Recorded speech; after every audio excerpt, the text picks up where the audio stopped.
Friends, welcome to निर्माण GS academy YouTube channel. मैं मनीष मसरा आपका बहुत बहुत स्वागत करता हूं अपने निर्माण जीएस एकेडमी यूट्यूब चैनल पर। जैसा कि सभी लोग लाइव आ जाइए, 7:32 समय हो गया है और सभी लोग के कमेंट आ रहे हैं। नमस्कार शर्मा जी, नमस्कार नमस्कार नमस्कार प्रशांत जी, नमस्कार चौरसिया जी, अमन सर गुड इवनिंग, नमस्कार नमस्कार, हेलो कंचन, हेलो सत्यनारायण, हेलो सभी लोग को नमस्कार। चलिए, अच्छा कमेंट तो देखिए, कमेंट सेक्शन चल रहा है सभी का और लगभग मैं ये कह दूं अगर बीच पढ़ाते समय मैं आपके कमेंट का रिप्लाई ना कर पाऊं तो निश्चित रूप से अगले वीडियो में ज़रूर आपके कमेंट का रिप्लाई करूंगा। बिल्कुल बिल्कुल बिल्कुल, हाँ शर्मा जी, बिल्कुल बिल्कुल, मैं ज़रूर जो है कोशिश करूंगा कि पढ़ाते समय आपके कमेंट का रिप्लाई कर पाऊँ। जी बिल्कुल, धन्यवाद।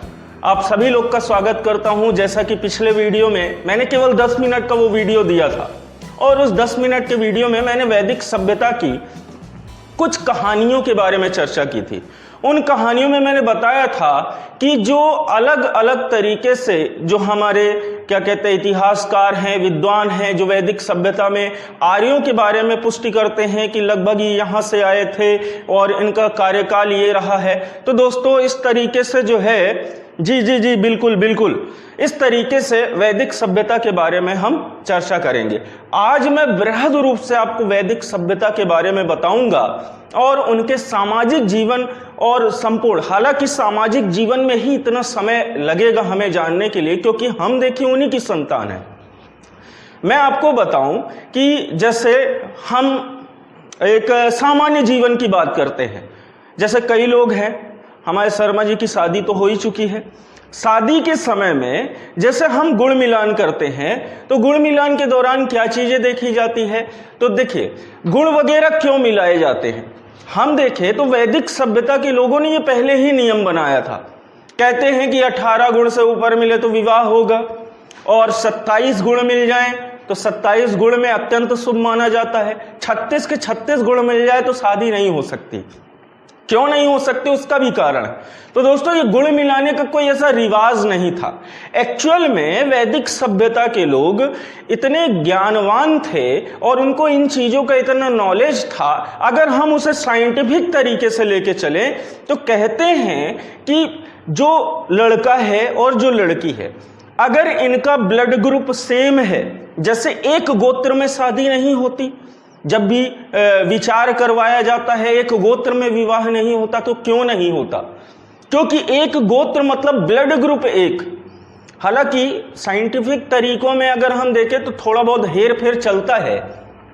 एक गोत्र में विवाह नहीं हो सकता था, ऐसा मानते थे कि दोनों का ब्लड ग्रुप एक है और आगे चल के इनको संतानोत्पत्ति संबंधी समस्या हो सकती है। तो ऐसी चीजें, ऐसा रूल्स, ऐसा रेगुलेशन जो है वैदिक सभ्यता के लोगों ने दोस्तों बनाया था। जैसा कि आप पीछे मेरे स्क्रीन में देख रहे हैं कि किस तरीके से, देखिए इनके बारे में हम कहते हैं गुड़ मिलाते, नाड़ी मिलाते, ये सब चीजें, ये सब क्या है, वैदिक सभ्यता द्वारा बनाई गई रीति। अब हम थोड़ा सा आर्यों के बारे में चर्चा दोस्तों कर लेते हैं, उसके बाद अपन बोर्ड और मार्कर के माध्यम से समझेंगे कि किस तरीके से वैदिक सभ्यता का दोस्तों सामाजिक जीवन रहा है। पहले तो हम बात करें कि आर्यों के आगमन का, जो मैंने आपको बताया था कि अलग अलग विद्वान हैं, जैसे प्रोफेसर पेंका हैं और गाइस हैं, उन्होंने कहा कि ये जर्मनी के मैदान से आए थे, हंगरी का मैदान, वहां से अपने कुछ लोग राय देते हैं। एक हैं आपके मैक्स मूलर, जिन्होंने कहा कि ये मध्य एशिया से आए हैं। दयानंद सरस्वती कहते हैं कि ये तिब्बत से आए हैं। बाल गंगाधर तिलक कहते हैं कि आर्कटिक क्षेत्र यानी कि उत्तरी ध्रुव से आए हैं। अविनाश चंद्र जी कहते हैं कि ये सप्त सैंधव प्रदेश से आए हैं। ऐसे कई सारे इतिहासकार विद्वान जो है अपने अलग अलग तर्क देते हैं। लेकिन जर्मनी के जो मैक्स मूलर थे, उनके मैक्स मूलर के तर्कों को किस प्रकार से जाना गया, कैसे ये प्रमाणित मान लिया गया कि ये जो थे आर्य कहां से आए थे, माइनर एशिया या मध्य एशिया से आए थे। तो दोस्तों आज से लगभग हम देखें 1400 BC, ईसा मसीह के जन्म के 1400 साल पहले की बात करें तो उस समय मध्य एशिया में एक अभिलेख प्राप्त हुआ है जिसे हम बोगज गोई के नाम से जानते हैं। जैसा कि स्क्रीन में आपके पीछे दिख रहा है कि अभिलेख क्या होते, इस तरीके से होते, उनमें लिखी रहती। तो होता ये था कि एक खत्ती और एक मितन्नी, हालांकि इनके अलग अलग नाम मिलते हैं, दो अलग कबीले थे। इन दोनों के बीच में जो संधि हुई थी, संधि जैसे आज के समय में, आज की दौर की बात कर लें तो कोई भी चीज होता है, एक आता नियम आता है, दो लोग के बीच में संधि होती है तो पत्र बनता है। लेकिन उस समय तो पत्र और पेन तो चलते नहीं थे, तो अभिलेखों के माध्यम से उन समस्त संधियों का उल्लेख किया जाता था दोस्तों। तो जब उल्लेख कहते हैं कि उस बोगज गोई अभिलेख में वो खत्ती और मितन्नी नामक जो कबीले थे, इन दोनों के बीच में संधि हुई थी और उस संधि का साक्षी माना गया है इंद्र को, वरुण को, अग्नि को, मित्र को, नासत्य, ऐसे देवताओं का उल्लेख मिलता है। अब चूंकि मध्य एशिया में जो संधि हुई, इंद्र वगैरह को तो हम भी देवता मानते हैं, वरुण को मानते हैं, इन सबको देवता मानते हैं। तो चूंकि ये आर्यों से संबंधित थे, तो जर्मनी के मैक्स मूलर का प्रमाण है, वो अपना तर्क देते हैं कि मध्य एशिया से ही ये आर्य आए रहे होंगे। अगर वहां से नहीं आए तो फिर उन देवताओं का उल्लेख कैसे, उन अभिलेखों में उन देवताओं का उल्लेख कैसे? तो इसी वजह से दोस्तों, जो जर्मनी के मैक्स मूलर थे, उनके प्रमाणिक जो उन्होंने प्रमाण दिए आर्यों के बारे में, वही सर्वाधिक सर्वमान्य माने गए। तो इस तरीके से वैदिक सभ्यता के बारे में हमें जानकारी मिलती। इन जानकारी, अब देखिए जैसे वेद हैं हमारे, ऋग्वेद, यजुर्वेद, सामवेद, अथर्ववेद, इन वेदों से इंद्र का उल्लेख, वरुण का उल्लेख, विष्णु का उल्लेख, शंकर का उल्लेख, सभी देवताओं का लगभग उल्लेख मिलता है। और वैदिक सभ्यता की ही देन ये वेद हैं। चारों वेद, उपनिषद, स्मृतियां, ब्राह्मण ग्रंथ, आरण्यक, उपनिषद, ये सब क्या है? ये सब वैदिक सभ्यता की देन है दोस्तों, और हम उनकी सब संतान माने जाते हैं। तो चलिए अपन स्टार्ट करते हैं बोर्ड और मार्कर के माध्यम से, और देखते हैं अगली स्लाइड में किसके बारे में, वैदिक सभ्यता के सामाजिक जीवन के बारे में। तो दोस्तों, अपन ने पिछली स्लाइड में देखा कि किस तरीके से मैंने आपको कहानी बैकग्राउंड के माध्यम से बताया, अपना डिजिटल बोर्ड के माध्यम से, कि किस तरीके से हमने वैदिक सभ्यता के बारे में जाना। अब अपन चर्चा करते हैं संपूर्ण वैदिक सभ्यता। देखिए दोस्तों, वैदिक सभ्यता जो रही है, वैदिक सभ्यता दो भागों में बटी थी। एक तो थी आपकी ऋग्वैदिक काल, जब ऋग्वेद की रचना हुई, और दूसरी थी दोस्तों आपकी उत्तर वैदिक काल। जो बाद का समय है उसे ही हम उत्तर वैदिक काल कहते हैं। अब यहां पे आप उत्तर को सीधे दिशा नहीं बोल सकते, बल्कि क्या, उत्तर अर्थात होता है बाद का समय। जैसे उदाहरण एक बहुत सिंपल सा दे रहा हूं, अभी इस लॉकडाउन में रामायण चल रही थी, आपने रामायण देखा, उसके बाद जो लवकुश की कहानी है उसे उत्तर रामायण के नाम से जानते हैं। तो उत्तर रामायण भी चालू हुई, लवकुश के बारे में दिखाया गया किस तरीके से जो है वे पराक्रमी थे, इन सब चीजों को। तो दोस्तों, ये जो रामायण है, महाभारत है, सबसे बड़ा प्रमाण है कि हम वैदिक सभ्यता के लोग हैं, वैदिक सभ्यता की ही देन है ये रामायण और महाभारत। अब जैसे आप पिछले कमेंट में देखिएगा, एक किसी ने कमेंट किया था, शुभम तिवारी थे शायद, कि जो है महाभारत और रामायण के बारे में उन्होंने थोड़ा सा बताया कि 90,000 वर्ष पूर्व की बात थी कि जब ऐसा हुआ था। तो देखिए, प्रमाण पर चलना चाहिए, बिना प्रमाण के अपन कुछ नहीं कह सकते। तो उस पर अपन बृहद रूप से चर्चा करेंगे जब वहां तक पहुंचेंगे। तो आते हैं दोस्तों, सबसे पहला तो देखिए वैदिक सभ्यता का समय, कि आखिर वैदिक सभ्यता का समय क्या था। तो समय मैंने आपको उसी दिन बताया था कि वैदिक सभ्यता का जो समय माना जाता है वो 1500 ईसा पूर्व, यानी कि ईसा मसीह के जन्म के 1500 साल से लेकर के 600 साल तक जो है ये सभ्यता विकसित रही है। हालांकि अभी भी है, अब लेकिन उस तरीके से नहीं है जिस तरीके से पहले थी। बहुत सारी चीजें हैं, जैसे वैदिक सभ्यता में कई इतिहासकार ये कहते हैं जो स्त्रियां रहती थी वो स्वतंत्र रूप से रहा करती थी, वह विवाह इत्यादि नहीं करती थी। स्वतंत्र रूप से, मेरे कहने का अर्थ आप समझ गए होंगे कि विवाह का उल्लेख ही नहीं मिलता। अब ये चूंकि हम पढ़ रहे हैं ना ये चीजें, लेकिन हम उस चीज में क्या क्या चीजें बता रहे हैं वो हम तर्कों पर चल रहे हैं। इतिहासकार ने जो कह दिया तो शोधकर्ता के शोधन के आधार पर, उन पर विचार विमर्श के आधार पर ही अपने प्रमाण वो देते हैं। तो हमने समय देखा कि ईसा मसीह के जन्म के 1500 साल पहले से 600 साल पहले तक ये सभ्यता दोस्तों विकसित रही। अब इसी को दो भागों में विभाजित कर दिया। सबसे जो पहला आपका भाग था वो था दोस्तों ऋग्वैदिक काल, जिसमें ऋग्वेद की रचना हुई, और इसका समय मानते हैं कि 1500 ईसा पूर्व से लगभग 1000 ईसा पूर्व तक इसका समय रहा। दूसरा उत्तर वैदिक काल। उत्तर वैदिक काल की हम बात करें तो उत्तर वैदिक काल का समय चूंकि 1000 से 600 ईसा पूर्व, तो 1000 ईसा पूर्व से 600 ईसा पूर्व। हाँ बिल्कुल, शर्मा जी के कमेंट आ रहे हैं, तो शर्मा जी आपके कमेंट के प्रश्नों का उत्तर जो है दिया जाएगा। बिल्कुल, थोड़ा सा अपन इस पर चर्चा कर लें। ठीक, चलिए। तो देखिए, मैंने दोस्तों आपको समय बताया कि किस तरीके से इसका समय रहा। अब हम अलग अलग करके अभी इसको नहीं पढ़ेंगे, क्योंकि अलग अलग क्या है करेंगे तो आप उसमें खुद कंफ्यूज हो जाएंगे। पहले तो अपन इसकी संपूर्ण वृहद रूप से चर्चा कर लें कि संपूर्ण वैदिक काल में समाज कैसा रहा, कैसे समाज था, कैसे उनका रहन सहन था। और आज भी मैं जब आपको बताऊंगा तो आप रियलाइज करेंगे कि हाँ, वास्तव में हम इन्हीं की सभ्यता को तो ही फॉलो कर रहे हैं, हम इन्हीं के बनाए गए नियमों के आधार पर ही तो चल रहे हैं। तो बात करते हैं कि ऐसा क्या था सामाजिक जीवन में। तो सामाजिक जीवन में दोस्तों सबसे पहले हम देखें कि इनकी सत्ता कैसी थी या सभ्यता कैसी थी। तो सभ्यता तो मैंने आपको बताया कि वैदिक सभ्यता, इसके पहले सिंधु घाटी पढ़े थे अपन, तो सिंधु घाटी सभ्यता जो थी वो कैसी थी, नगरीय। लेकिन जो वैदिक सभ्यता थी वो ग्रामीणी सभ्यता थी। और मैंने आपको बताया था कि नगर के लोग प्रायः व्यापार करते थे और ग्रामीण सभ्यता के लोग क्या करते थे, कृषि कार्य। कारण आपके सामने है। संपूर्ण भारत, उत्तर भारत की बात करें, हम सब आर्यों की संतान, और हमारा संपूर्ण भारत लगभग 80% जनता किस पर आधारित है, कृषि पर आधारित है। आप भी जानते होंगे, आप भी समझ रहे होंगे।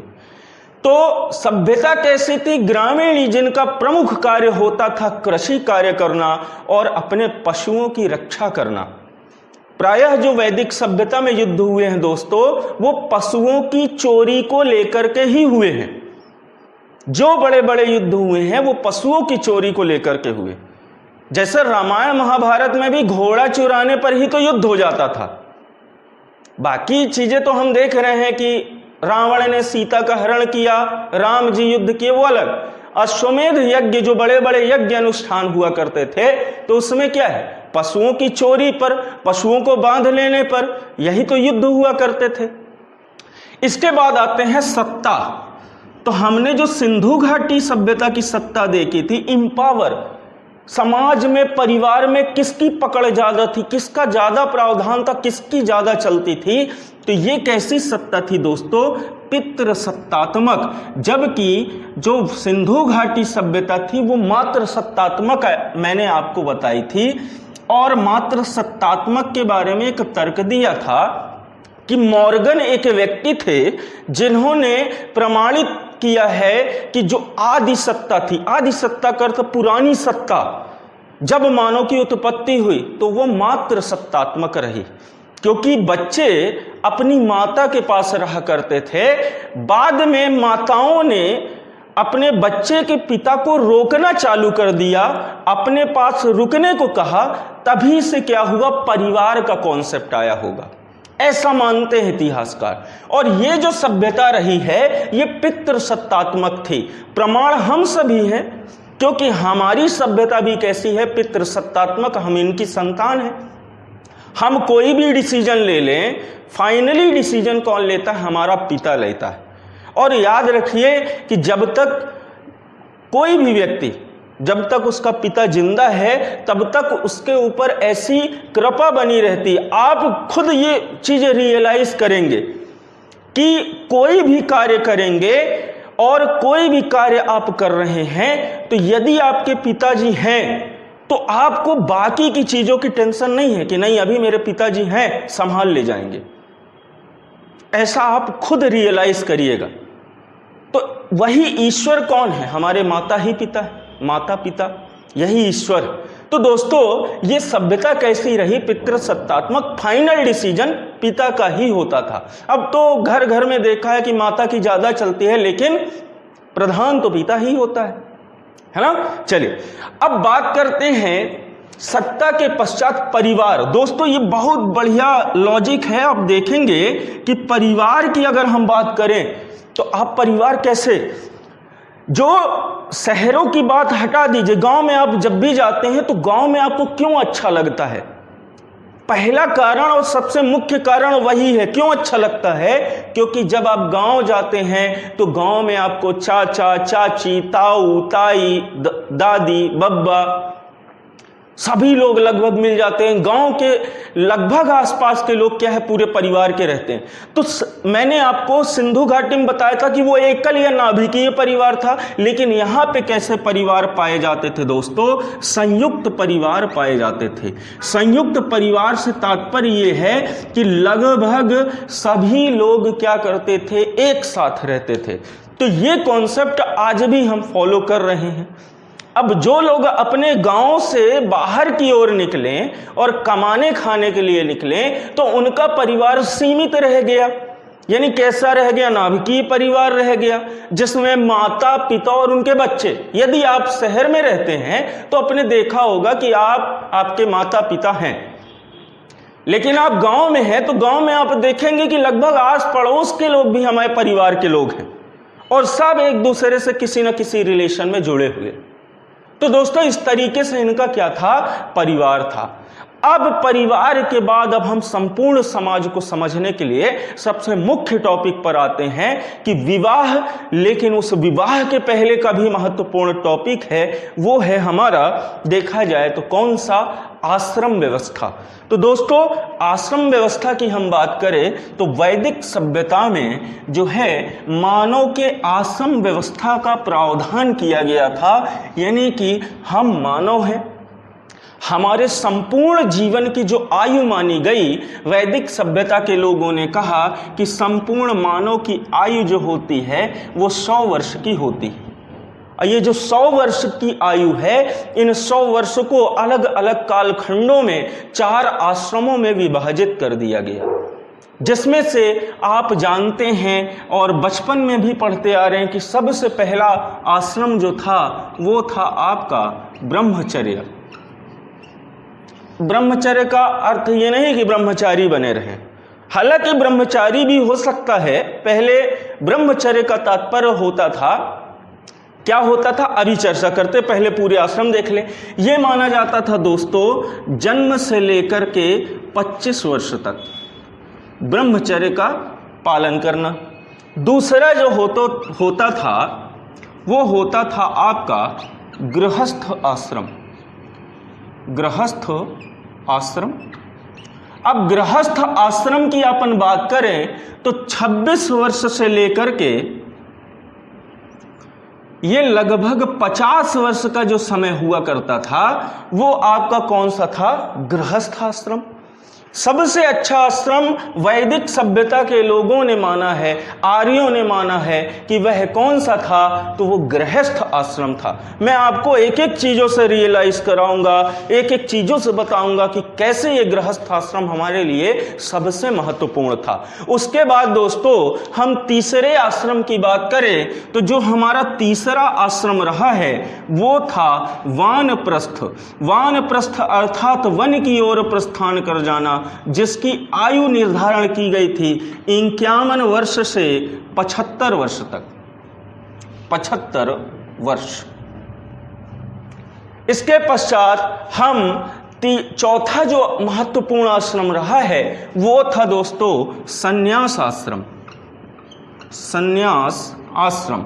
और सन्यास की हम बात करें तो इसकी आयु आप खुद लगा लेंगे 76 से लगभग 100 वर्ष। और मैं आपको बता दूं कि हमारे वैदिक सभ्यता में जो 100 वर्ष की आयु कही गई, 25-25 वर्ष चारों आश्रमों में विभाजित कर दिया गया, डिवाइड कर दिया गया। इन चारों आश्रमों की व्यवस्था के लिए 16 संस्कारों का प्रावधान लाया गया।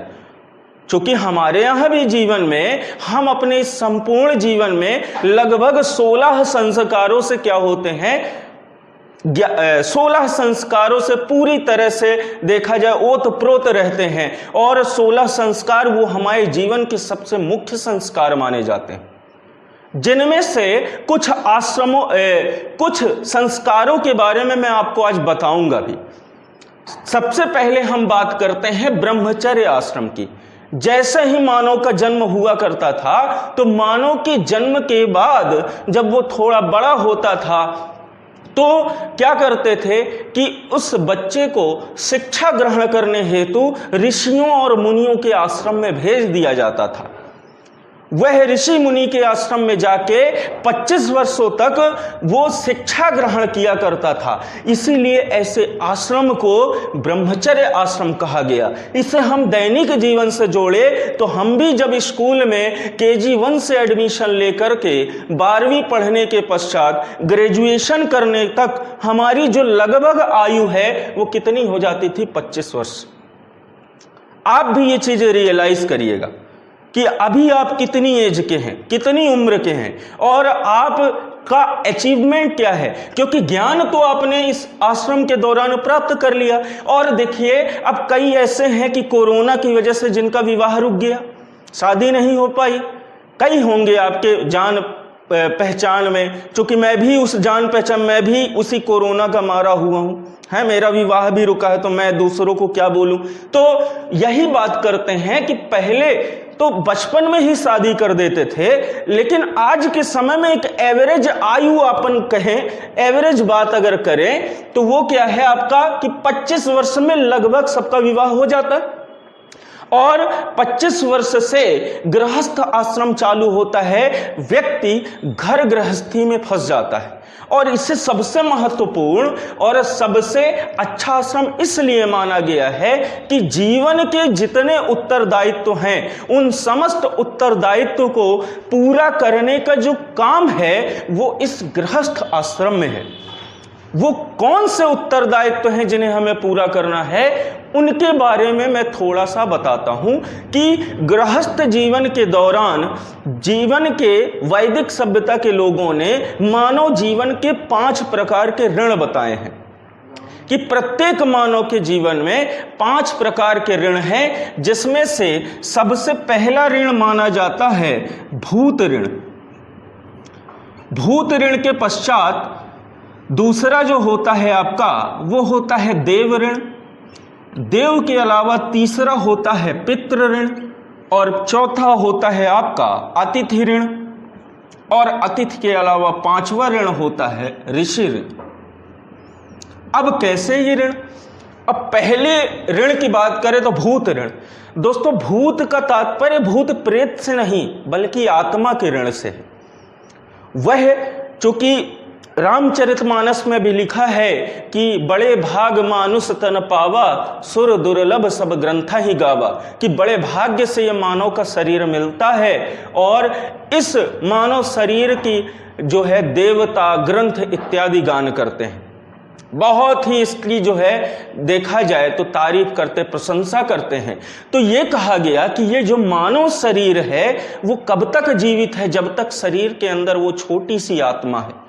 जैसे ही प्राण निकल गए, आत्मा निकल गई, शरीर का कोई काम नहीं, शरीर को हम जला देते हैं। मरने के पश्चात क्या होता है, शरीर को दफन कर दिया या जला दिया, क्योंकि ये तो मिट्टी हो गया, अब इसके अंदर प्राण ही नहीं बचे, आत्मा ही नहीं बचे। तो वह आत्मा का ऋण कैसे है दोस्तों, कि वह आत्मा हमारे ऊपर ऋणी रही होगी, प्रसन्न हुई होगी कि मैं इस फला व्यक्ति के शरीर में जाऊंगा। जैसे प्रशांत जी हमारे कमेंट जो कर रहे हैं, तो अगर हम प्रशांत जी की ही बात कर लें तो प्रशांत जी क्या है कि प्रशांत जी के ऊपर वो आत्मा प्रसन्न रही होगी प्रसन्न रही होगी तब उनके शरीर में प्रवेश किया, तब उसने जन्म लिया। समझ में आया? देव ऋण, वह देवता हमारे ऊपर प्रसन्न रहा होगा जिसने उस आत्मा को आदेश दिया कि आप प्रशांत जी के शरीर में जाके प्रवेश करें। तो उस देवता का भी दोस्तों हमारे ऊपर क्या है? ऋण है। वही हम बात करें पितृ ऋण, वो पितृ ऋण कैसा? वह धन्य है पिता, और उस पिता का हमारे ऊपर ऋण है जिसकी वजह से हमारा जन्म हुआ। उस पिता ने हमें जन्म दिया। क्योंकि अब मन में एक विचार जरूर आता होगा कि मैं आपको पितृ ऋण बता रहा हूं, मातृ ऋण क्यों नहीं? तो दोस्तों उसका कारण है, सभ्यता कैसी थी? पितृ सत्तात्मक, पिता की प्रधानता ज्यादा थी, इसलिए यह पिता की प्रधानता में हम बात करें तो पितृ ऋण को ज्यादा प्रमुखता दी गई। मातृ ऋण से तो कोई आज तक जो है उद्धार नहीं हो पाया है। हालांकि माता पिता दोनों के ही ऋण से नहीं उद्धार हो पाता है, फिर भी पितृ ऋण को उतारने की बात यहां पे कही गई।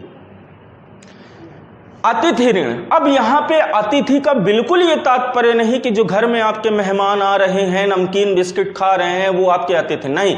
अतिथि वो तो हैं, साथ में आपकी पत्नी, आपके पुत्र, आपकी बहन, आपके भाई, ये सभी आपके अतिथि माने गए हैं। निश्चित रूप से इनका भी ऋण आपके ऊपर है, क्योंकि इनके उत्तरदायित्व, इनका जितना भी उत्तरदायित्व वो आपको निर्वहन करना है, इसलिए अतिथि ऋण को भी प्रमुख माना गया है। हमारे यहां तो अतिथि देवो भव, इनकी संज्ञा अतिथि को देवता के समान माना गया। बात करते हैं ऋषि ऋण। धन्य है वो ऋषि जिसने आपको वो ज्ञान दिया। मैं अपने गुरुओं को भी कहना चाहूंगा कि धन्य है वो गुरु जिन्होंने मुझे पढ़ाया, जिन्होंने इस काबिल बनाया कि मैं आपके सामने भी इन सब चीजों का आज बखान कर रहा हूं। तो दोस्तों ये 5 ऋण गृहस्थ आश्रम के दौरान क्या किए गए हैं? उतारने के लिए बताए गए। क्योंकि जब आप 25 सालों तक आप कोई शिक्षा ग्रहण करते हैं केवल थ्योरी रूप में, प्रैक्टिकल कब करने को मिलता है? जब आपकी नौकरी लग जाती तो वही ज्ञान आपका काम आता है। तो जो हमने ब्रह्मचर्य में सीखा उसका प्रयोग हम गृहस्थ आश्रम में करते हैं। इसके पश्चात आता है चौथा, तीसरा वानप्रस्थाश्रम। ऐसा कहा गया है। अब देखिए दोस्तों, ये चारों देखने के लिए एक चीज और आपको दिखा देता हूं कि क्या था। मुख्य रूप से संपूर्ण जीवन में 4 चीजों की प्राप्ति के उद्देश्य भी बताए गए हैं, आप जानते हैं, जिसमें पहला है धर्म, दूसरा है अर्थ, तीसरा है काम और चौथा है मोक्ष। धर्म का अर्थ कर्म से है, पूजा पाठ से तो है लेकिन कर्म से है। अर्थ का मीनिंग यहां पे, अर्थ का अर्थ पैसों से है, और काम का अर्थ काम वासना से है। काम वासना, इसके बारे में अपन वृहद चर्चा करेंगे जब हम चंदेलों के मंदिर के बारे में पढ़ेंगे, खजुराहो के चंदेलों के मंदिर के बारे में। तो काम का अर्थ काम वासना से। अंतिम जीवन का मार्ग पुरुषार्थ बताया गया, मोक्ष। ये 4 पुरुषार्थ होते हैं, यानी कि जीवन का अंतिम लक्ष्य क्या होना चाहिए? मोक्ष। अंतिम लक्ष्य पैसा कमाना नहीं होता है। अभी हाल ही में आपने देखा होगा कि एक हमारे बहुत दिग्गज अभिनेता सुशांत सिंह राजपूत का निधन हो गया। पैसा था, सब कुछ था, लेकिन क्या पैसों से जिंदगी खरीदी जा सकती है? बिल्कुल नहीं। तो ये आपके सामने बहुत बड़ा प्रमाण है। जीवन का अंतिम उद्देश्य पैसा नहीं बल्कि सुख होना चाहिए, जो कि मोक्ष, इस जन्म और मृत्यु से परे हो जाए। तो गृहस्थ आश्रम में यह कहा गया कि 3 चीजें तो आपको प्राप्त हो जाएंगी। वानप्रस्थ में अंतिम जो लक्ष्य है, अब आप अपने अंतिम लक्ष्य की ओर अग्रसर होंगे। किस आश्रम की वजह से? वानप्रस्थ आश्रम की। अब आपको वन की ओर प्रस्थान कर जाना है और 25 वर्षों तक आपको वन में रह करके जीवन व्यतीत करना है अपनी पत्नी के साथ। वहीं सन्यास की अगर हम बात करें तो जैसे ही वानप्रस्थ खत्म हो जाए तो सन्यास की बात यहां पे ऐसे कि अब आपको अपनी पत्नी का भी त्याग कर देना है और एक जगह स्थिर होकर निवास नहीं करना है, बल्कि संपूर्ण देश में, संपूर्ण राष्ट्र में भ्रमण करते रहना है। तो दोस्तों ये वैदिक सभ्यता के 4 आश्रम थे। अभी मैंने 2 आश्रमों में एक आश्रम की तो चर्चा कर ली, अभी ये 3 आश्रम बृहद रूप से दोस्तों बचे हुए। गृहस्थ में मैं आपको अभी कुछ और चीजें बताऊंगा और वानप्रस्थ और सन्यास बचा। क्योंकि हम आज केवल इतनी ही चर्चा करेंगे इस वीडियो में, और अगले वीडियो में हम निश्चित रूप से गृहस्थ, वानप्रस्थ, संन्यास और 16 संस्कारों के बारे में जानेंगे। तो आज के वीडियो में दोस्तों इतना ही, मिलते हैं अगले वीडियो में पुनः, तब तक के लिए नमस्कार।